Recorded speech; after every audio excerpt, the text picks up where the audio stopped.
Next ಎರಡನೇ topic ಸಮುದಾಯ ಆರೋಗ್ಯದ ಸಮಸ್ಯೆಗಳು. ಭಾರತದಲ್ಲಿ ಸಮುದಾಯ ಆರೋಗ್ಯವನ್ನ ನಾವು ನೋಡೋದಾದ್ರೆ ಸಮಸ್ಯೆಗಳು ಸಾಕಷ್ಟು ಇವತ್ತು ಭಾರತೀಯ ಸಮಾಜದಲ್ಲಿ ನೋಡಬಹುದು. ಭಾರತದಲ್ಲಿ ಭಾರತದ ಸಂವಿಧಾನವು ಕೇಂದ್ರ ಸರ್ಕಾರಕ್ಕಿಂತಲೂ ಹೆಚ್ಚಾಗಿ ರಾಜ್ಯ ಸರ್ಕಾರಗಳು ತಮ್ಮ ರಾಜ್ಯಗಳಲ್ಲಿನ ಜನರ ಆರೋಗ್ಯ ಸಂಪೋಷಣೆಯ ಜವಾಬ್ದಾರಿಯನ್ನ ತೆಗೆದುಕೊಳ್ಳುವಂತ ಒಂದು ಆ ಅಭಿಪ್ರಾಯವನ್ನ ಇಲ್ಲಿ ಮಂಡಿಸಿರೋದನ್ನ ನೋಡಿದಾಗ ಜನರ ಪೌಷ್ಟಿಕತೆಯ ಮಟ್ಟ ಹಾಗೂ ಜೀವನ ಮಟ್ಟ ಮತ್ತು ಸಾರ್ವಜನಿಕ ಆರೋಗ್ಯವನ್ನ ಸುಧಾರಿಸುವುದು ಪ್ರಾಥಮಿಕ ಕರ್ತವ್ಯ ಎಂದು ಕೂಡ ಇಲ್ಲಿ ಹೇಳಿದೆ.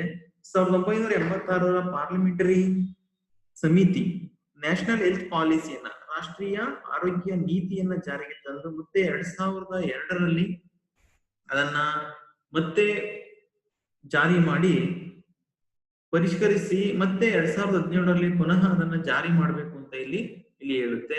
ಅದರಲ್ಲಿ ಮುಖ್ಯವಾಗಿ ಭಾರತದಲ್ಲಿ ಸಮುದಾಯ ಆರೋಗ್ಯವನ್ನ ಎಲ್ಲಾ ರಾಜ್ಯಗಳಲ್ಲೂ ಕೂಡ ಇಲ್ಲಿ ಜಾರಿಗೆ ತರುವಂತ ಒಂದು ಸಂದರ್ಭಗಳನ್ನ ನೋಡಿದಾಗ ಇಲ್ಲಿ ಮುಖ್ಯವಾಗಿ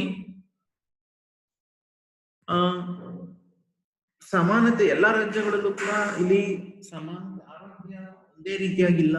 ಅಂದ್ರೆ ಬೇರೆ ಒಂದೊಂದು ರಾಜ್ಯದಲ್ಲೂ ಕೂಡ ಒಂದೊಂದು ರೀತಿಯಾದ ಆರೋಗ್ಯವನ್ನ ನಾವು ನೋಡುವಂತ ಸಂದರ್ಭಗಳನ್ನ ನೋಡಿದಾಗ ಇಲ್ಲಿ ಶಿಶು ಮರಣ ದರ ಇರ್ಬೋದು ಅಥವಾ ಶಿಶು ಜನನ ದರ ಇರ್ಬೋದು, ಇವುಗಳನ್ನ ನಾವು ಅಂಕಿಅಂಶಗಳನ್ನ ನೋಡಿದಾಗ ಸಾಕಷ್ಟು ಇಲ್ಲಿ ವ್ಯತ್ಯಾಸಗಳನ್ನ ರಾಜ್ಯಕ್ಕೆ ನಾವು ಗುರುತಿಸ್ತೀವಿ. ಅದರಲ್ಲಿ ನಾವು ಸಮುದಾಯ ಆರೋಗ್ಯವನ್ನ ಪ್ರಮುಖವಾಗಿ 4 ಮುಖ್ಯವಾದಂತ ಒಂದು ಪ್ರಕಾರಗಳಾಗಿ ಇಲ್ಲಿ ಗುರುತಿಸ್ತೀವಿ. ಒಂದು ರೋಗಕಾರಕ ಸಮಸ್ಯೆ, ಪೌಷ್ಟಿಕತೆಯ ಸಮಸ್ಯೆ, ಪರಿಸರಾತ್ಮಕ ಮತ್ತೆ ನೈರ್ಮಲ್ಯ ಸಮಸ್ಯೆ, ಮತ್ತೆ ವೈದ್ಯಕೀಯ ಸಂಪೋಷಣೆಯ ಸಮಸ್ಯೆ. ಮೊದಲನೇದಾಗಿ ರೋಗಕಾರಕ ಸಮಸ್ಯೆಯನ್ನ ನಾವು ನೋಡೋದಾದ್ರೆ ಇಲ್ಲಿ ರೋಗಕಾರಕ ಸಮಸ್ಯೆಯಲ್ಲಿ ಸಾಂಕ್ರಾಮಿಕ ರೋಗ ಮತ್ತೆ ಸಾಂಕ್ರಾಮಿಕವಲ್ಲದ ರೋಗಗಳು ಅಂತ 2 ಪ್ರಮುಖವಾದಂತಹ ಒಂದು ಭಾಗಗಳಾಗಿ ನಾವು ಬಳಕೆಯನ್ನ ಮಾಡ್ತೀವಿ. ಇಲ್ಲಿ ಸಾಂಕ್ರಾಮಿಕ ರೋಗಗಳು ಅಂದ್ರೆ ಮುಖ್ಯವಾಗಿ ನಾವು ಮಲೇರಿಯಾ ಇರ್ಬೋದು ಅಥವಾ ಕ್ಷಯರೋಗ, ಡೆಂಗ್ಯೂ ಜ್ವರ, ಮತ್ತೆ ಕುಷ್ಠರೋಗ, ಲೈಂಗಿಕ ಕಾಯಿಲೆಗಳು HIV ಅಥವಾ ಏಡ್ಸ್, ಇವುಗಳನ್ನ ನಾವು ಮುಖ್ಯವಾಗಿ ಸಾಂಕ್ರಾಮಿಕ ರೋಗಗಳಿಗೆ ಯಾಕೆ ಅಥವಾ ನೀವೇನ್ ಇವಾಗ COVID-19 ಅನ್ನೋದು ನಾವು ಕೂಡ ಸಾಂಕ್ರಾಮಿಕ ರೋಗವಾಗಿ ಅಂದ್ರೆ ಜನರಿಂದ ಒಬ್ಬರಿಂದ ಮತ್ತೊಬ್ಬರಿಗೆ ಇದು ಹರಡುವಂತ ರೋಗಗಳಾಗಿ ನಾವು ನೋಡ್ತೀವಿ. ಸಾಂಕ್ರಾಮಿಕವಲ್ಲದಂತ ರೋಗಗಳನ್ನ ನೋಡಿದಾಗ ಮುಖ್ಯವಾಗಿ ಮಧುಮೇಹ, ರಕ್ತಸ್ರಾವ, ಮತ್ತೆ ಹಲ್ಲು ವಸಡಿನ ತೊಂದರೆಗಳಿರ್ಬೋದು, ಮೂತ್ರಪಿಂಡ ತೊಂದರೆಗಳು, ಹೃದ್ರೋಗದ ಒಂದು ತೊಂದರೆಗಳಿರ್ಬೋದು, ಅಥವಾ ಅರ್ಬುದ ರೋಗ ಇರ್ಬೋದು, ಕಾಮಾಲೆ ರೋಗಗಳಿರ್ಬೋದು, ಅಜೀರ್ಣ, ಅತಿಸಾರ, ಬೇದಿ, ಬೊಜ್ಜು, ಅಧಿಕ ರಕ್ತದೊತ್ತಡ, ಕರುಳಿನ ಒಂದು ಹುಣ್ಣು ಇರ್ಬೋದು, ಅಥವಾ ಈ ರೀತಿಯಾದಂತ ಒಂದು ರೋಗಗಳನ್ನ ನಾವು ಸಾಂಕ್ರಾಮಿಕವಲ್ಲದಂತ ರೋಗಗಳು ಅಂತ ಕರೀತೀವಿ. ಅಂದ್ರೆ ಇಲ್ಲಿ ಒಬ್ಬರಿಂದ ಒಬ್ಬರಿಗೆ ಹರಡುವಂತ ರೋಗಗಳಲ್ಲಿ ಮಲೇರಿಯಾ ನೋಡಿದಾಗ ಮುಖ್ಯವಾಗಿ ಮಲೇರಿಯಾ ರೋಗವನ್ನ ನಾವು ಇಲ್ಲಿ ನೀರಿನಿಂದ ಹರಡುವಂತ ಒಂದು ರೋಗಗಳನ್ನ ನಾವು ನೋಡ್ತೀವಿ. ಮತ್ತೆ ನೇರ ಸಂಪರ್ಕದಿಂದ ಮತ್ತೆ ಕೀಟಗಳಿಂದ ಹರಡುವಂತ ರೋಗಗಳು, ಮತ್ತೆ ಕ್ಷಯ ಇರ್ಬೋದು, ಈ ರೀತಿಯಾದಂತ ರೋಗಗಳನ್ನ ನಾವು ಮುಖ್ಯವಾಗಿ ಇಲ್ಲಿ ಗಮನಿಸಬಹುದು. ಮತ್ತೆ ಎರಡನೇದು ಪೌಷ್ಟಿಕತೆಯ ಸಮಸ್ಯೆಗಳು.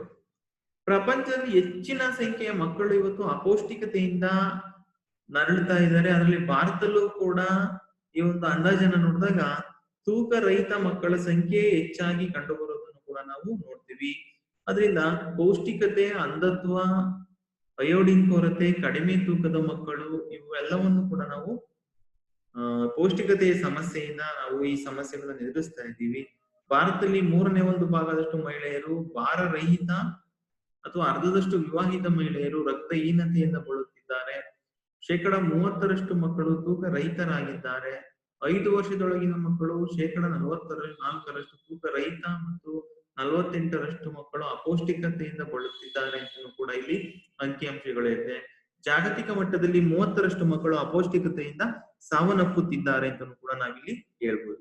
ಇದಕ್ಕೆ ಪ್ರಮುಖವಾದಂತ ಕಾರಣ ಪೌಷ್ಟಿಕತೆಯ ಸಮಸ್ಯೆಗೆ ಇಲ್ಲಿ ಲಿಂಗ ಅಸಮಾನತೆ, ಕೊಳ್ಳುವ ಶಕ್ತಿ ಇಲ್ಲದಿರುವುದು, ಮತ್ತೆ ಸಾರ್ವಜನಿಕ ಆರೋಗ್ಯ ಅವ್ಯವಸ್ಥೆ ಅಂತ ನಾವ್ ಹೇಳ್ತೀವಿ. ಲಿಂಗ ಅಸಮಾನತೆ ಅಂದ್ರೆ ಪುರುಷ ಮತ್ತೆ ಮಹಿಳೆಯರಿಗೆ ಲಿಂಗ ಅಸಮಾನತೆಯಿಂದ ಮುಖ್ಯವಾಗಿ ಕಾಣಬಹುದು. ಮತ್ತೆ ಕೊಳ್ಳುವಂತ ಶಕ್ತಿ ಅಂದ್ರೆ ಇಲ್ಲಿ ತಿನ್ನುವಂತ ಒಂದು ಶಕ್ತಿ ಇದ್ರೂ ಕೂಡ ಅದನ್ನು ಕೊಂಡು ತಿನ್ನುವಂತ ಶಕ್ತಿ ಇಲ್ಲಿ ಮನುಷ್ಯನಲ್ಲಿ ಎಷ್ಟೋ ಸಂದರ್ಭಗಳು ಇರೋದಿಲ್ಲ. ಇದರಿಂದನೂ ಕೂಡ ಅಪೌಷ್ಟಿಕತೆ ಉಂಟಾಗುತ್ತೆ. ಮತ್ತೆ ಸಾರ್ವಜನಿಕ ಆರೋಗ್ಯ, ಇಲ್ಲಿ ಪೌಷ್ಟಿಕತೆಯ ಸಮಸ್ಯೆಗಳಂದ್ರೆ ಪ್ರೋಟೀನ್, ಎನರ್ಜಿ ಅಪೌಷ್ಟಿಕತೆ ಇರ್ಬೋದು, ವಿಟಮಿನ್ಗಳ ಕೊರತೆ ಇರ್ಬೋದು. ಅದರಲ್ಲೂ ಮುಖ್ಯವಾಗಿ ಗ್ರಾಮೀಣ ಪ್ರದೇಶಗಳಲ್ಲಿ ನಗರಗಳಿಗಿಂತ ಹೆಚ್ಚಾಗಿರುತ್ತೆ. ನಗರದ ಕೊಳಗೇರಿ ಮಕ್ಕಳು ಗ್ರಾಮಗಳಿಗಿಂತ ಹೆಚ್ಚು ಅಪೌಷ್ಟಿಕತೆಯಿಂದ ನರಳುತ್ತಾ ಇದ್ದಾರೆ ಅಂತ ಹೇಳ್ಬೋದು. ಮತ್ತೆ ನಗರ ವಲಸೆಯು ಕೂಡ ಕೊಳಗೇರಿ ಮಕ್ಕಳಿಗೆ ಬಡತನದಿಂದ ಮೋಕ್ಷ ದೊರಕಿಸಿ ಕೊಟ್ಟಿಲ್ಲ, ಅಲ್ಲದೆ ಅಪೌಷ್ಟಿಕತೆಯಿಂದನೂ ಕೂಡ ಮುಕ್ತಿ ಸಿಕ್ಕಿಲ್ಲ ಅಂತ ಹೇಳ್ಬೋದು. ಮತ್ತೆ ಅಪೌಷ್ಟಿಕತೆಯ ಸಮಸ್ಯೆ ಅನ್ನೋದಕ್ಕೆ ಮಗುವಿನ ಜನನದ ತೂಕ ಅಂದ್ರೆ ಈ ಬರ್ತ್ ವೆಯ್ಟ್ ಏನ್ ಹೇಳ್ತೀವಿ, ಇದು ಮುಖ್ಯವಾಗಿ ಅಪೌಷ್ಟಿಕತೆಯಿಂದ ನಾವು ನೋಡ್ತೀವಿ. ಅದರಲ್ಲಿ ಮಗುವಿಗೆ ಸಿಗುವಂತ ಆಹಾರ, ವಿಟಮಿನ್ ಎ, ಅಯೋಡಿನ್ ಇತ್ಯಾದಿ ಅಂಶಗಳನ್ನ ಪರಿಗಣಿಸ್ತೀವಿ. ಇದು ಎರಡು. ಮೂರನೇದು ಪರಿಸರಾತ್ಮಕ ಮತ್ತೆ ನೈರ್ಮಲ್ಯ ಸಮಸ್ಯೆಗಳನ್ನ ನಾವು ನೋಡೋದಾದ್ರೆ ಇಲ್ಲಿ ಶುದ್ಧವಾದಂತ ಕುಡಿಯುವ ನೀರಿನ ಸಮಸ್ಯೆ ಮತ್ತು ಒಳಚರಂಡಿ ವ್ಯವಸ್ಥೆ, ಸಮರ್ಪಕ ವಸತಿ ಸಮಸ್ಯೆ, ಶೌಚಾಲಯ ಸಮಸ್ಯೆಗಳನ್ನ ನೋಡೋದಾದ್ರೆ ಭಾರತದಲ್ಲಿ ಅನೇಕ ಪರಿಸರಾತ್ಮಕ ವಿಷಯಗಳನ್ನ ವಾಯು ಮಾಲಿನ್ಯ, ಜಲ ಮಾಲಿನ್ಯ, ಶಬ್ದ ಮಾಲಿನ್ಯ, ಸಾಗರ ಮಾಲಿನ್ಯ, ತಾಪ ಮಾಲಿನ್ಯ, ಮಣ್ಣು ಮಾಲಿನ್ಯ, ಘನತ್ಯಾಜ್ಯ ವಸ್ತುಗಳಿಂದ ಮಾಲಿನ್ಯ ಇವು ದೇಶಕ್ಕೆ ದೊಡ್ಡ ಸವಾಲನ್ನ ಇವತ್ತು ಕೊಡ್ತಾ ಇದೆ. ಯಾಕೆಂದ್ರೆ ನಾವು ಮನುಷ್ಯ ಬಳಸಿ ನಂತರ ಉಳಿಯುವಂತ ಒಂದು ಏನು ಘನತ್ಯಾಜ್ಯ ವಸ್ತುಗಳನ್ನು ನೋಡಿದಾಗ ಇದು ಹೆಚ್ಚಿನ ರೀತಿಯಲ್ಲಿ ಇವತ್ತು ನಮಗೆ ಅಪಾಯವನ್ನು ತಂದೊಡ್ತಾ ಇದೆ. ಅಂದ್ರೆ ಒಂದ್ ಕಡೆ ನಾವು ನೋಡಿದ ಅಧ್ಯಯನಗಳನ್ನ ನೋಡಿದಾಗ ಮನುಷ್ಯನಿಗೆ 80% ರೋಗಗಳು ಕುಡಿಯುವ ನೀರಿನಿಂದ ಬರುತ್ತೆ, 20% ರೋಗಗಳು ಮಾತ್ರ ಇಲ್ಲಿ ಆಹಾರದಿಂದ ಬರೋದು. ಆದ್ರೆ ನಮ್ಗೆ ಉತ್ತಮ ಕುಡಿಯುವ ನೀರು ಸಿಕ್ತಾಗ ಅದರಿಂದ ನಾವು ಸಾಕಷ್ಟು ರೋಗಗಳನ್ನ ತೊಡೆದೋಕೋದಕ್ಕೆ ಸಾಧ್ಯ ಆಗುತ್ತೆ. ಮತ್ತೆ ಒಳಚರಂಡಿ ವ್ಯವಸ್ಥೆನೂ ಕೂಡ ಸಾಕಷ್ಟು ಇವತ್ತು ನಮ್ಗೆ ಏನು ಸಮಸ್ಯೆಯನ್ನು ತಂದೊಡ್ತಾ ಇದೆ. ವಸತಿ ಸಮಸ್ಯೆ, ಇದು ಕೂಡ ಭಾರತದಲ್ಲಿ ಉತ್ತಮ ಮಾನಸಿಕವಾದಂತ ಒಂದು ಆರೋಗ್ಯವನ್ನ ಕಾಪಾಡ್ಕೊಳ್ಬೇಕು ಅಂದ್ರೆ ಉತ್ತಮ ಸಮರ್ಪಕವಾದಂತ ವಸತಿ ವ್ಯವಸ್ಥೆ ಇರಬೇಕು. ಈ ವಸತಿ ವ್ಯವಸ್ಥೆಯ ಸಮಸ್ಯೆಗಳಿಂದಾಗಿ ವ್ಯಕ್ತಿ ಮಾನಸಿಕವಾಗಿ ಕುಗ್ಗು ಹೋಗ್ತಾನೆ. ಮತ್ತೆ ಶೌಚಾಲಯ ಸಮಸ್ಯೆಗಳು ಕೂಡ, ಯಾಕೆಂದ್ರೆ ಎಷ್ಟೋ ಸಂದರ್ಭಗಳಲ್ಲಿ ಈ ಶೌಚಾಲಯಗಳ ಸಮಸ್ಯೆಗಳಿಂದ ಹೆಣ್ಣು ಮಕ್ಕಳು ಸಾಕಷ್ಟು ಸಮಸ್ಯೆಗಳನ್ನ ಎದುರಿಸ್ತಾ ಇದ್ದಾರೆ. ಅದರಲ್ಲೂ ಮುಖ್ಯವಾಗಿ ಅತ್ಯಾಚಾರ, ಹಲ್ಲೆಗಳು ನಡೆಯುವಂತ ಸಂದರ್ಭಗಳನ್ನ ನೋಡ್ತಾ ಇದ್ದೀವಿ. ಸೊ ಅದರಿಂದ ಇವೆಲ್ಲವನ್ನು ಕೂಡ ನಾವು ನೋಡ್ಬೋದು. ಈ ಸಂದರ್ಭಗಳಲ್ಲಿ ಗ್ರಾಮೀಣ ಮತ್ತೆ ನಗರ ಸಮುದಾಯಗಳಲ್ಲಿ ನೈರ್ಮಲ್ಯವನ್ನ ಕಾಪಾಡಿಕೊಳ್ಳೋದು ಪ್ರಮುಖವಾದಂತ ಒಂದು ಅಂಶ ಆಗಿದೆ ಅಂತ ಹೇಳ್ತೀವಿ. ಮತ್ತೆ ನಾಲ್ಕನೇದಾಗಿ ವೈದ್ಯಕೀಯ ಸಂಪೋಷಣಾ ಸಮಸ್ಯೆ. ಇಲ್ಲಿ ವೈದ್ಯಕೀಯ ಸಂಪೋಷಣಾ ಸಮಸ್ಯೆಯಲ್ಲಿ ಮುಖ್ಯವಾಗಿ ಗ್ರಾಮೀಣ ಮತ್ತೆ ನಗರ ಪ್ರದೇಶಕ್ಕೆ ನಾವು ಹೋಲಿಕೆ ಮಾಡಿದಾಗ ವೈದ್ಯಕೀಯ ಸಂಪೋಷಣಾ ಸಮಸ್ಯೆಗಳು ಸಾಕಷ್ಟು ಪ್ರಮಾಣದಲ್ಲಿ ಹೆಚ್ಚಾಗಿ ಕಂಡು ಬರ್ತಾ ಇದೆ. ಏನೇ ಎಲ್ಲರೂ ಕೂಡ ನಗರೀಕರಣ ಅಥವಾ ನಗರ ಜೀವನಕ್ಕೆ ಇಲ್ಲಿ ಒಳಗಾಗಿರೋದ್ರಿಂದ ಯಾರು ಕೂಡ ಗ್ರಾಮೀಣ ಪ್ರದೇಶಗಳಲ್ಲಿ ಹೋಗಿ ಕೆಲಸವನ್ನ ನಿರ್ವಹಿಸುವಂತ ಒಂದು ಮನೋಭಾವನೆ ಇವತ್ತು ಜನರಲ್ಲಿ ಇರೋದಿಲ್ಲ. ಇಂಥ ಸಂದರ್ಭಗಳಲ್ಲಿ ನಾವು ಎಷ್ಟೇ ಅಭಿವೃದ್ಧಿಯನ್ನು ಹೊಂದಿದ್ರು ಕೂಡ ಗ್ರಾಮೀಣ ಪ್ರದೇಶಗಳಿಗೆ ಇಲ್ಲಿ ವೈದ್ಯರು ಅಥವಾ ವೈದ್ಯಕೀಯ ಸಿಬ್ಬಂದಿಗಳು ಹೋಗಿ ಕೆಲಸವನ್ನು ನಿರ್ವಹಿಸುವಂತ ಮನೋಭಾವನೆ ಕೆಳಮಟ್ಟದಲ್ಲಿದೆ. ಇದರಿಂದನೂ ಕೂಡ ನಾವು ಸಮಸ್ಯೆಗಳಲ್ಲಿ ಸಿಲುಕಿದೀವಿ ಅಂತಲೂ ಕೂಡ ಹೇಳ್ಬೋದು.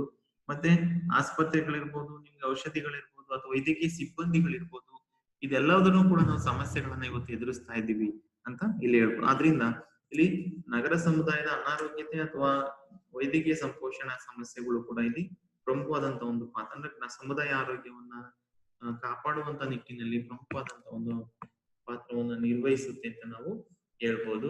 ಅದರಿಂದ ಇಲ್ಲಿ ಇವುಗಳ ಜನಸಂಖ್ಯಾ ಸಮಸ್ಯೆ ಇರ್ಬೋದು, ಮಾನಸಿಕ ಆರೋಗ್ಯ ಸೇವೆಗಳ ಲಭ್ಯತೆಗಳು, ಇವೆಲ್ಲವೂ ಕೂಡ ಸಮುದಾಯ ಆರೋಗ್ಯದ ಸಮಸ್ಯೆಗಳಾಗಿದೆ ಅಂತ ಹೇಳ್ಬೋದು. ಅದರಲ್ಲಿ ಮುಖ್ಯವಾಗಿ ನಾವು ಭಾರತದಲ್ಲಿ 1,500 ಜನಸಂಖ್ಯೆಗೆ ಒಬ್ಬರು ವೈದ್ಯರಿದ್ದಾರೆ. ಚೈನಾದಲ್ಲಿ 1,000, ಅಮೆರಿಕದಲ್ಲಿ 1,350 ಜನರಿಗೆ ಒಬ್ಬರು ವೈದ್ಯರಿರೋದನ್ನ ನಾವು ಮುಖ್ಯವಾಗಿ ನೋಡ್ಬೋದು.